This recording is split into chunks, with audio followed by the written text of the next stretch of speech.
요즘 이렇게 뉴스를 보다 보면은요, 여러 가지 사건 사고들이 있습니다.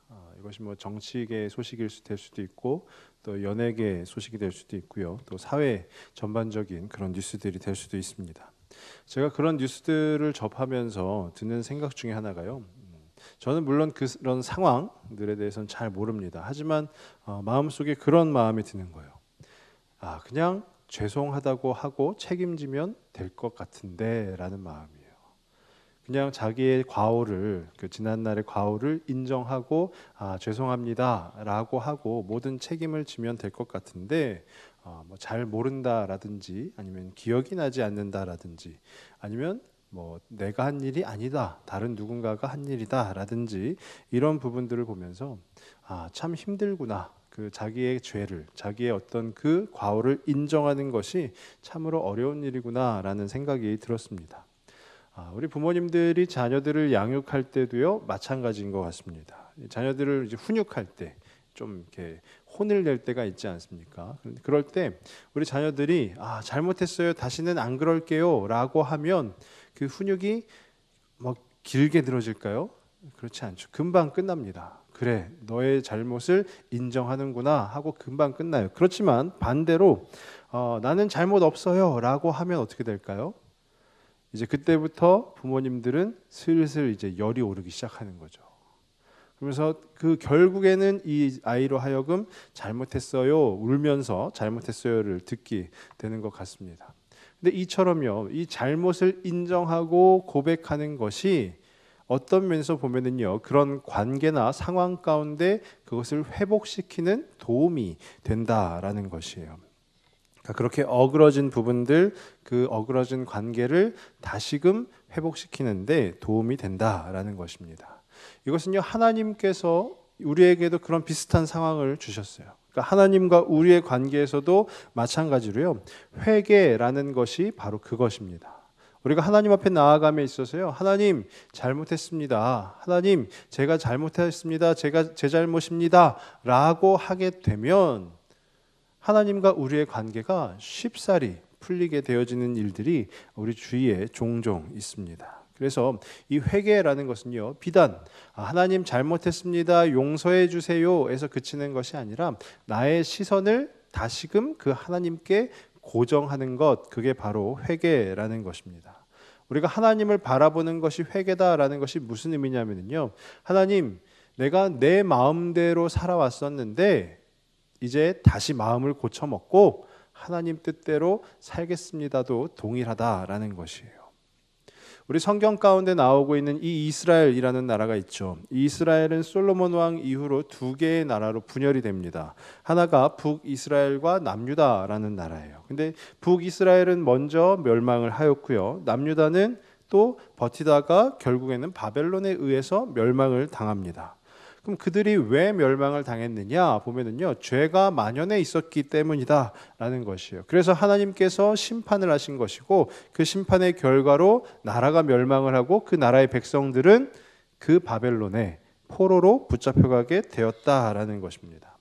오늘 우리가 읽은 이 에스라라는 이 성경이 말하고 있는 것은 뭐냐면요, 그 바벨론의 포로로 붙잡혀 갔었던 이스라엘 백성들이 포로에서 돌아오는 이야기를 담고 있고요.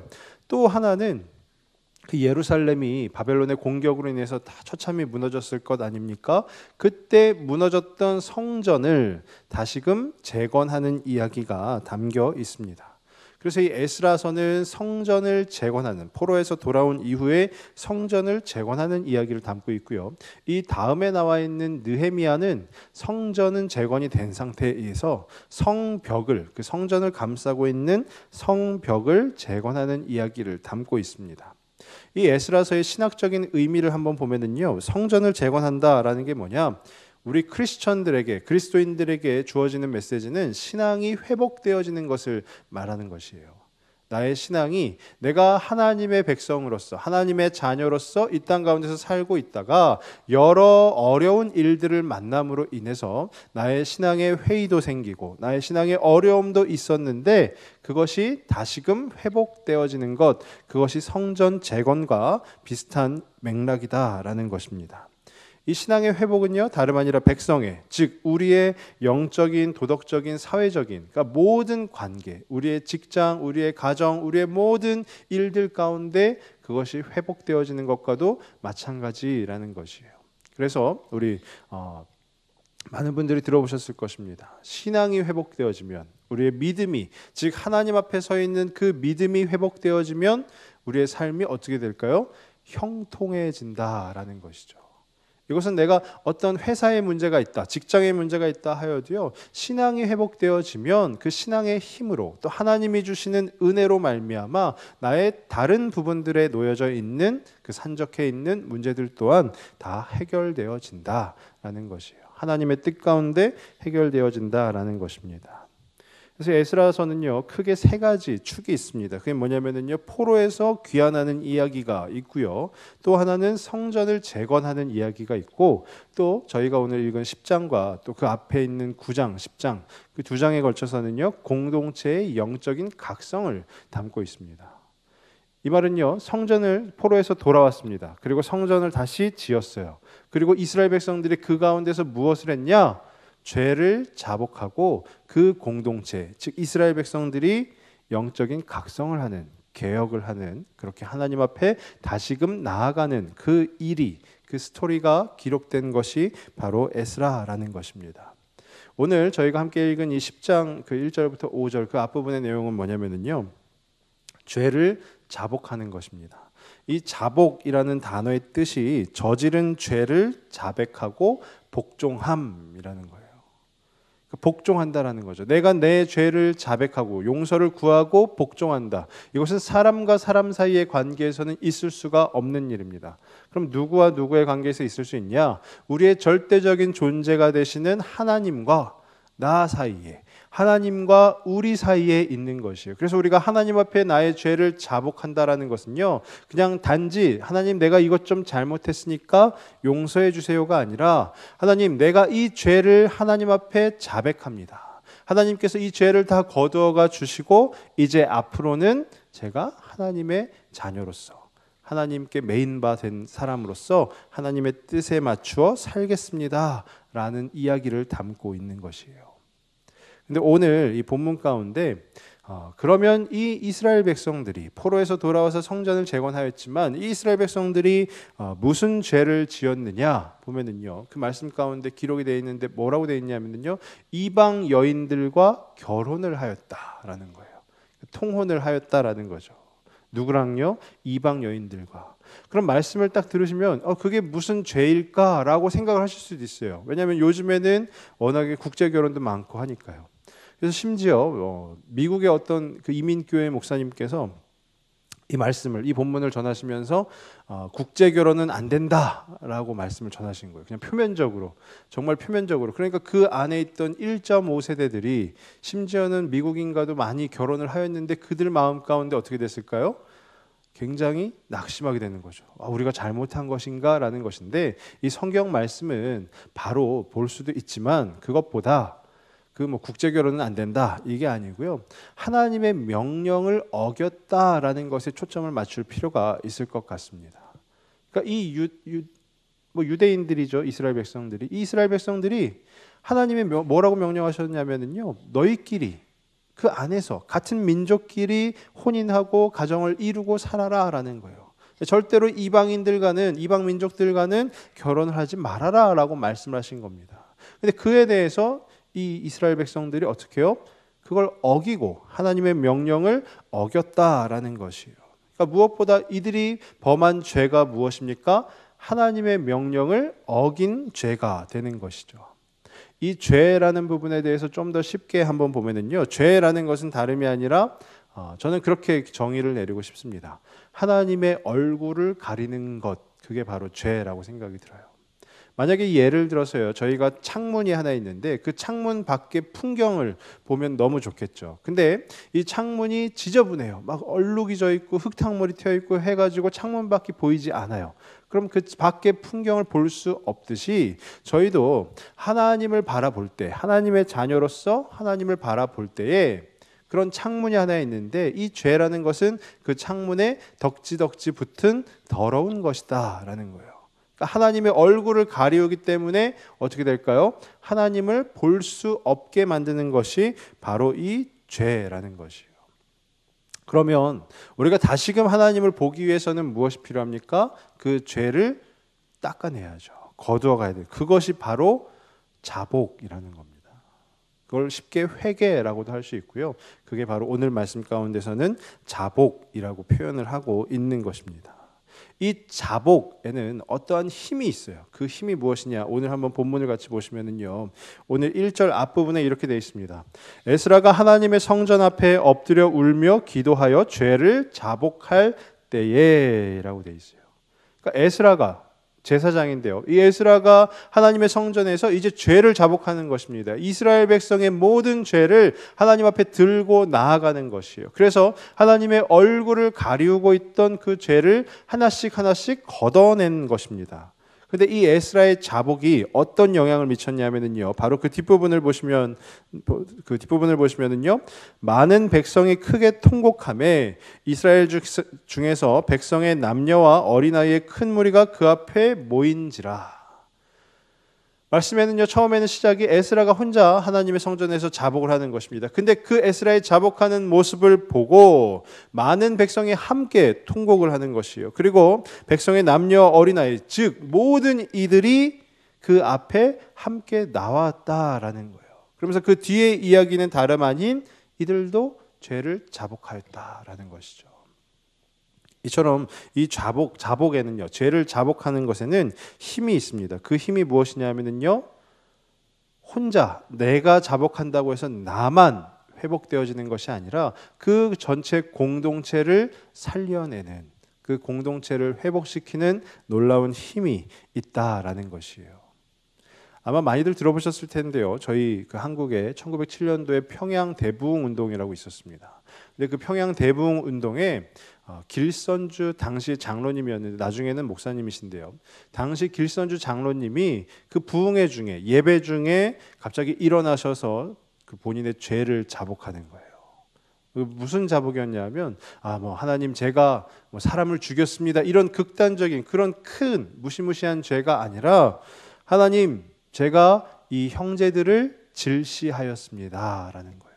그리고 그 어떤 방 선교사님이라고 계셨는데 그 선교사님을 너무 미워했습니다라는 거예요. 그 틀어져 있던 관계를 모든 이들 앞에서 하나님 앞에 자복하였더니 벌어진 일이 무엇이냐? 그 결과를 우리는 역사 가운데 알 수 있는데요. 평양 대부흥 운동이라는 것이에요. 영적인 각성이 그 길선주 장로님 혼자에게만 임한 것이 아니라 그 공동체, 또 더 나아가서는 이 나라 가운데 그런 일들이 임하였다라는 것입니다. 자복에는 그만큼 능력이 있습니다. 힘이 있어요. 우리가 우리의 죄를 자복할 때 우리의 죄만이 해결되어지는 것이 아니고요. 이 공동체 안에 하나님께서 주시는 그 은혜가 가득한 줄로 믿습니다. 그러면 그 자복하는 그 믿음은 어떠해야 되느냐 한번 보면은요. 첫 번째로는요. 자복하는 믿음 첫 번째는 선행 조건이 있어야 된다라는 것이에요.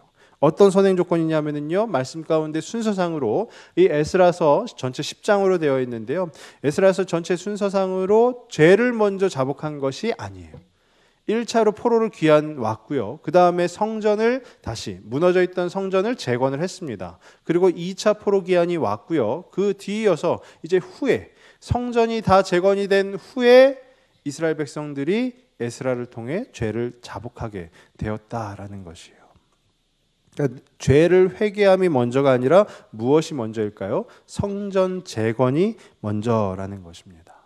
그럼 이 성전이 의미하는 바가 무엇이냐면요, 하나님께서 그 성전에 임하신다라는 거죠. 그러니까 하나님이 임재하신다, 즉 하나님이 머무신다라는 것이 그 성전 재건의 의미 아니겠습니까? 그러니까 성전을 재건을 해놓고 그 후에 죄를 자복한다라는 것은 다름 아니라 내가 자복할, 내 죄를 아랠, 내 죄를 자복할 대상이 다름 아니라 하나님이시다라는 거예요. 그러니까 오늘 1절 앞부분에도 뭐라고 되어 있죠? 에스라가 하나님의 성전 앞에 엎드려 울며라고 되어 있어요. 죄는 하나님께 자복하는 것입니다. 그 누구에게 죄를 자복하는 것이 아니라 하나님께. 근데 그때 에스라가 성전 앞에서 그 죄를 자복할 때 에스라에게 나타난 일이 무엇이냐? 뒤에 나와 있는데요. 성전 앞에 엎드려 울며 기도하여 라고 돼 있어요. 울었다 라고 돼 있어요. 눈물이 났다라는 얘기죠. 근데 아마 우리 성도님들 다 아실 겁니다. 내가 하나님 앞에 나아가서 흘리는 눈물과 그리고 내가 이 세상 가운데서 너무 슬프거나 너무 힘들거나 너무 화가 나서 흘리는 눈물, 그 눈물의 가치가 다르다라는 것은 아마 이 자리에 계신 우리 성도님들은 다 아실 거예요. 하나님 앞에서 흘리는 눈물은요, 뭐 이렇게 표현하는 것이 맞는지는 모르겠지만 무언가 따뜻함이 있습니다. 그리고 무언가 감사함이 있어요. 근데 세상 가운데서 내가 화가 나가지고 막 이렇게 흘리는 눈물은요, 그 안에 울분이 있죠. 근데 하나님 앞에서 흘리는 눈물은 다르다라는 것이에요. 제가 지난주에 어떤 집사님을 이렇게 신방했는데요. 그 집사님 그러시는 거예요. 이 예배에 눈물이 있어야 된다라는 거예요. 우리 예배에 눈물이 있게끔 저희 이제 교육자분들한테 부탁을 하시는 거죠. 성도들이 눈물을 쏟게끔 교육자분들이 그 예배를 좀 그렇게 인도해 달라. 그래서 제가 오늘 고민을 했습니다. 어떻게 하면 어떻게 하면 다 눈물을 쏟으실 수 있을까? 그게 인위적으로는 안 되는 겁니다. 하나님께서 해주셔야 되는 거예요. 왜냐하면 제가 만약에 예를 들어서 인위적으로 오늘 뭐 이렇게 청산유수처럼 이야기해가지고 감동을 드려서 눈물이 나요. 그게 뭐죠?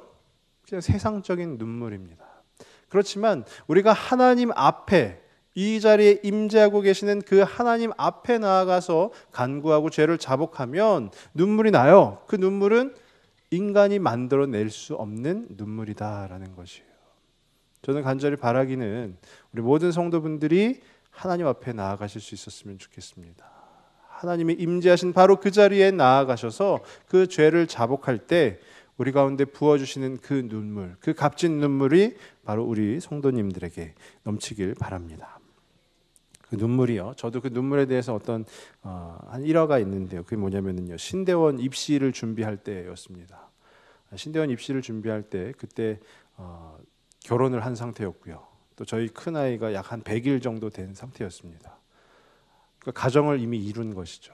그래서 신대원 입시에 매진할 수는 없었어요. 왜냐하면 가정을 꾸려야 되니까요.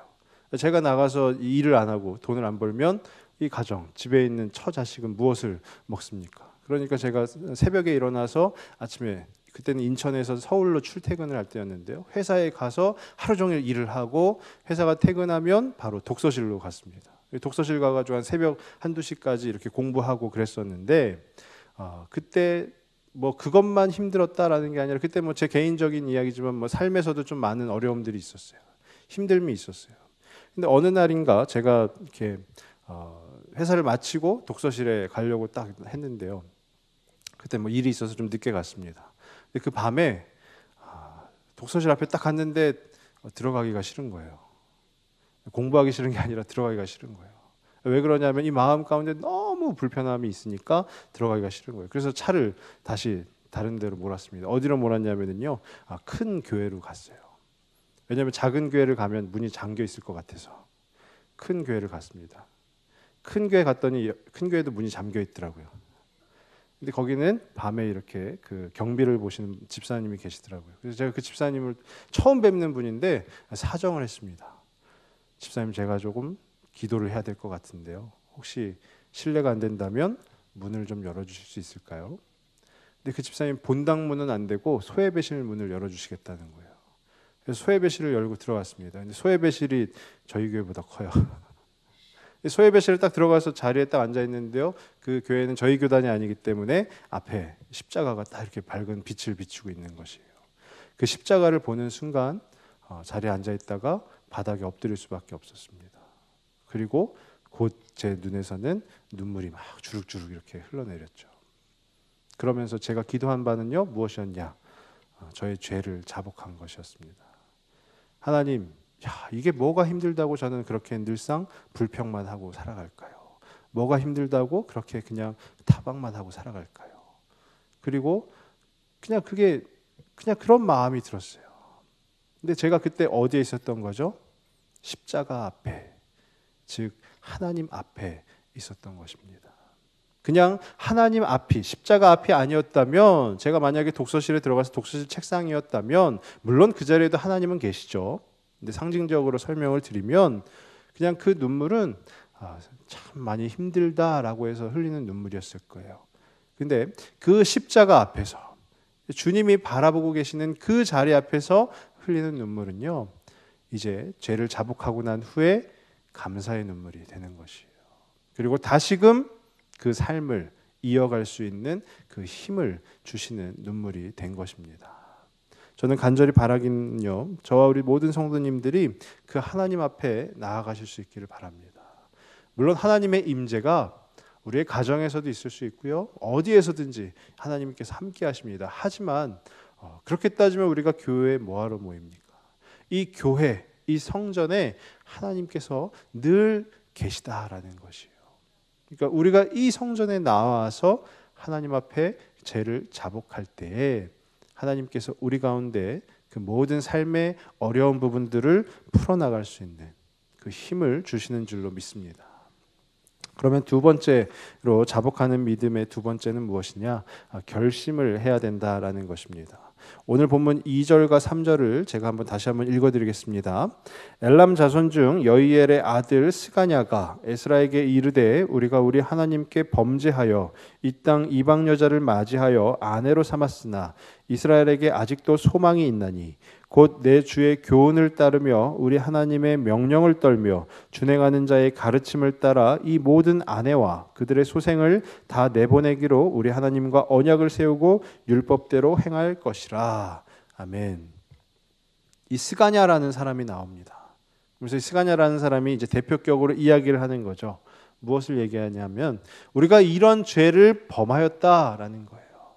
하나님께서 그렇게 하지 말라고 하셨거늘 우리가 이방 민족의 딸들과 결혼하였다. 그게 우리의 죄다라고 고백을 하는 것입니다. 근데 이 스가냐는요, 그 와중에 결심을 합니다. 어떤 결심을 하냐면요, 그 아내들, 그 자식들 다 보내겠다라는 거예요. 어떤 면에서 보면요, 굉장히 큰 결심입니다. 그냥 내가 뭐 하나 잘못했는데 앞으로 다시 그거 하지 않겠다라고 하는 결심은 아마 이 중에서도 누구든지 다 하실 수 있을 겁니다. 그렇지만 나의 사랑하는 아내와 가족들을 보낸다라는 것은 뭐죠? 이제 다시는 내가 저들을 보지 않겠다라는 거예요. 이것은 실로 엄청나게 큰 결심입니다. 내가 내 아내와 자녀들까지 보지 않으면서 누구를 바라보겠다라는 거죠? 하나님을 바라보겠다라는 것이에요. 제가 저희 교회 어떤 집사님하고 이야기하는 중에 그 집사님이 이런 말씀을 했습니다. 뭐냐면요, 기도를 하고 있는데 그 어떤 마음을 주신다라는 거예요, 하나님께서. 근데 그 마음을 주셨는데 그 마음을 위해서 섣불리 기도를 못했다라는 거예요. 기도를 하기 힘들었다. 그런데 결국 기도를 했다라는 겁니다. 그 마음이 무슨 마음입니까? 라고 했더니 교회 모든 예배를 참석하라라는 마음이었다라는 거예요. 수요 예배는 수요 예배 나오고, 금요일은 금요 비전 집회 나오고, 주일에 주일 예배 나오고, 모든 예배를 다 참석하라. 근데 섣불리 기도를 못했다라는 건 뭐죠? 그 일이 결심을 필요로 하기 때문이라는 거죠. 결심을 해야지만이 가능한 일이에요. 결심을 하지 않으면 굉장히 힘든 일이죠. 또 여러 가지 상황들, 또 환경들에 따라서 일들도 이유들도 벌어질 수 있는 것 아니겠습니까? 그렇지만 그 집사님은 기도를 하셨다라는 거예요. 그래서 아마 오늘 이 자리에 나온 줄로 압니다. 누군지 궁금하시죠? 밝힐 수는 없습니다. 우리 삶에서도요, 그런 결심이 필요하다라는 것이에요.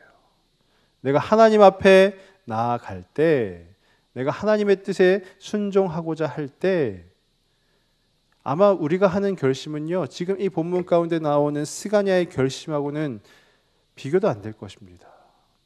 아마 이 자리에서 하나님께서 너의 자녀들을 다 버려라 라고 하시진 않을 거예요.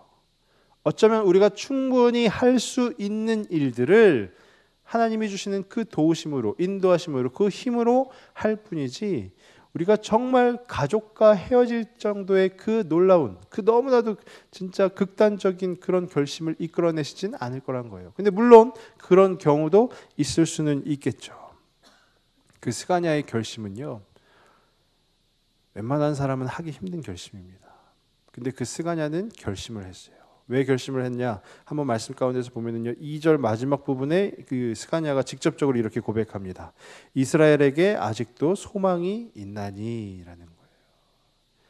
우리가 그렇게 죄를 범하고 했지만 하나님께서 우리 이스라엘을 아예 싸그리 없애시지 않았다라는 거예요. 아직 소망이 있기 때문에, 내가 다시금 결심을 할 수 있는 그 기회가 있기 때문에 그 결심을 하는 것입니다. 근데요, 제가 가만히 보면은요, 하나님께서는 저희와 그 거래를 하시는 분은 아니십니다. 저희와 거래를 하시는 분은 아니시지만 하나님께서는 그분 앞에, 그분께 헌신한 자들을 절대 나몰라라 하시는 분은 또 아니시다라는 거예요. 이게 무슨 말이냐면요, 하나님께서 야, 너가 너의 아내와 자녀들을 버리면 내가 너희 이스라엘에게 또 놀라운 영적인 부흥을 허락하겠다라고 거래를 하시는 것이 아니라, 그 스가랴를 통해서 또 이스라엘 백성들을 통해서 그들이 결심을 하게 함으로, 하나님, 내가 이만큼 나의 희생을 감수하겠습니다, 내가 이만큼 주님 앞에 헌신하겠습니다 라고 하면, 하나님께서는 그 헌신하시는 자에게, 또 희생하는 자에게 결코 가만히 계시는 분이 아니시다라는 것이에요. 그러니까 저와 우리 성도님들은 어떻게 해야 되겠습니까? 아마 어떤 것을 내려놓아야 됩니까? 하나님 앞에 어떤 결심을 하셔야 됩니까? 아마 모르긴 몰라도요, 이 중에서 그런 분들이 계실 수도 있어요. 아, 내가 이것을 꼭 이렇게 해야 되는데, 내가 주님 앞에 이걸 꼭 해야 되는데, 근데 막상 결심을 하지 않고 차일피일 미루거나, 아, 내가 반드시 하나님 앞에 이건 해야 되는데 마음만 갖고 계신 분이 혹여라도 이 자리에 계시다면 결심하실 수 있길 바랍니다. 어쩌면 세상적인 눈으로, 인간적인 눈으로 보면은요, 우리가 그것을 결심하면, 아, 이렇게 보면 내가 손해 보는 것 아닌가? 이렇게 보면 내가 좀 이렇게 어려워지는 것 아닌가라고 할 수 있겠지만, 하나님께서는 결코 그 하나님을 위해 헌신하는 자를 그냥 내버려 두시지 않는다라는 것이에요. 이것을 믿으실 수 있기를 바랍니다. 앞에서 그냥 어떤 목사가 이렇게 하나님께서는 결코 내버려 두시지 않으십니다 라고 이야기하는 것이 아니라, 정말로 이 이스라엘의 모든 역사 가운데, 이 성경에 기록된 그 가운데 하나님께서 그렇게 행하셨다라는 것이에요. 그러니까 우리의 모든 것, 어쩌면 모든 것이라고 할 수 있는 것도 하나님 앞에서는 우리가 내려놓을 수 있어야 되는 것입니다. 그리고 결심을 하실 수 있기를 바랍니다. 그럼 주님께서 그 결심에 합당한 그 은혜를, 또 그 사랑을 더하여 주시리라 믿습니다. 이것이 바로 자복하는 믿음이라는 것입니다. 죄를 자백하고 하나님 앞에 복종하는 그 믿음, 그 믿음이 저와 우리 성도님들을 살리는 하나님의 은혜인 줄로 믿습니다. 그래서 하나님의 임재를 사모하시고 그 임재 앞에 날마다 나아가심으로 어떤 우리 삶의 어떠한 것보다 우선순위 하나님께 있는 그 삶을 살아가실 수 있기를 바랍니다. 그리고 마지막으로 그 죄를 다시금 돌리기 위하여, 회복하기 위하여 결심하는 그 신앙을, 그 믿음을 되시길 바랍니다. 그러면 이스라엘 백성들이 나중에 5절에 뭐라고 기록되어 있냐면요, 이에 에스라가 일어나 제사장들과 레위 사람들과 온 이스라엘에게 이 말대로 행하기를 맹세하게 하매 무리가 맹세하는지라. 아멘. 돼 있어요. 이 백성들이 이제 하나님 앞에 서약했다라는 것이에요. 하나님, 제가 이제 이 죄를 멀리하겠습니다. 그리고 하나님을 가까이 하겠습니다 라고 서약했다라는 것입니다. 그 믿음이 바로 오늘 이 시간 저와 우리 성도님들께 하나님께서 부어주시는 그런 은혜, 그 믿음이 되시길 주님의 이름으로 축원합니다. 기도하겠습니다.